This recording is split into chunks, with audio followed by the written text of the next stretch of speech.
That's the use of, they say, starvation as a weapon of warfare, and also directing attacks against the civilian population.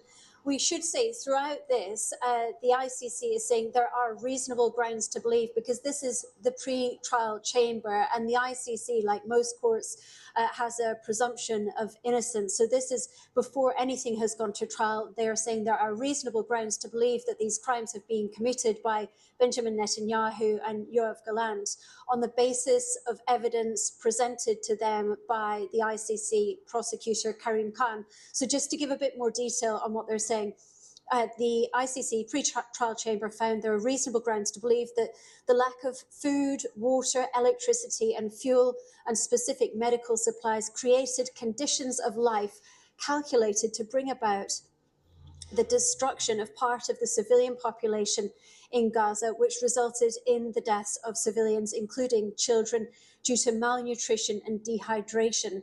It goes on to say the chamber assessed that there are reasonable grounds to believe that Mr. Netanyahu and Mr. Gallant bear criminal responsibility as civilian superiors for the war crime of intentionally directing attacks against the civilian population in Gaza, despite having measures available to them to prevent or repress the commission of these crimes. Anna Holligan there for us. Well, I'm joined by Tayyab Ali, who's director of the International Centre for Justice for Palestinians. Thanks for joining us. Your reaction to this announcement by the ICC? I mean, the way I view this is probably the most important ruling a court could have made in the history of international humanitarian law.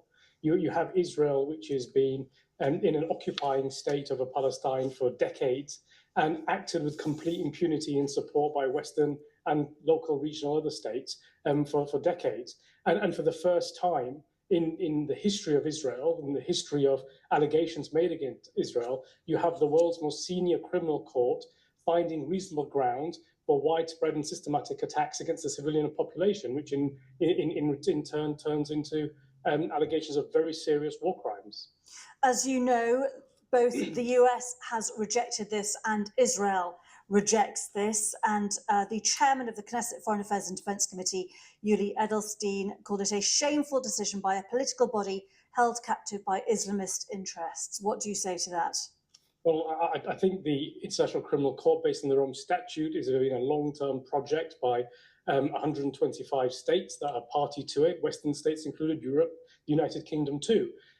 It's not surprising that states that are accused of war crimes try to find a reason for the accountability structure not acting properly. And I think that's simply what it is. You might want to say that the United States also has some answering to do before the criminal court in terms of allegations of its complicity and support for alleged Israeli war crimes. So it's not surprising, really, that if you accuse a state that where there's reasonable grounds that they're engaged in war crimes, that they would try to disrupt the system. I mean, there is a really simple way for them to deal with this, which is to submit themselves to trial at the ICC and have a trial before an independent panel of judges. Well, that's the point, isn't it? That they do not see them as at all independent. They say it is political.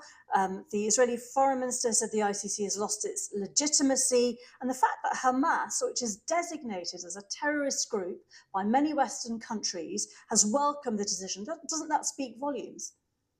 Well, I mean, I think Israel should also welcome the decision. The decision is based on evidence.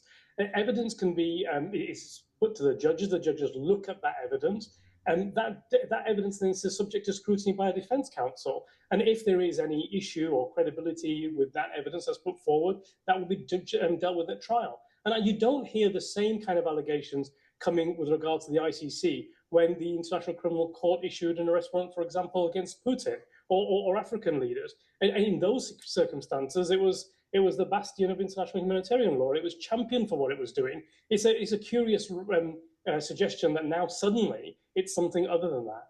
Well, the point is, as you know, again, Israel and the US Israel has reacted with fury, frankly, to this announcement of arrest warrants, and they say that they are simply acting in their own self-defense. And they've said the decision has chosen the side of terror and evil over democracy and freedom. This is a dark day for justice and humanity, according to President Isaac Herzog of Israel. And many people will say, obviously, it's been very, very difficult in the Middle East. But Israel ultimately has argued that it's acting in self-defense. It has a right as a democratic sovereign state to exist without such threats to its own civilians, and it isn't for international actors to get involved like this. This is a very partisan decision.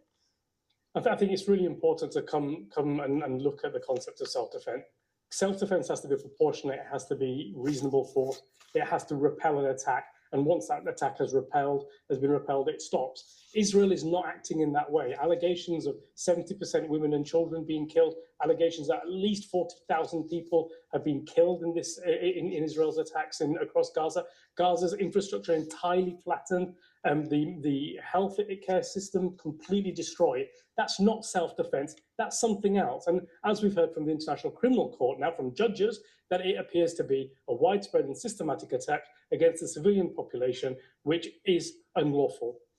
Okay, again, just to repeat, Israel reject, obviously, these criticisms, and we will try and get some response from them. Too, but Taib Ali from the International Centre of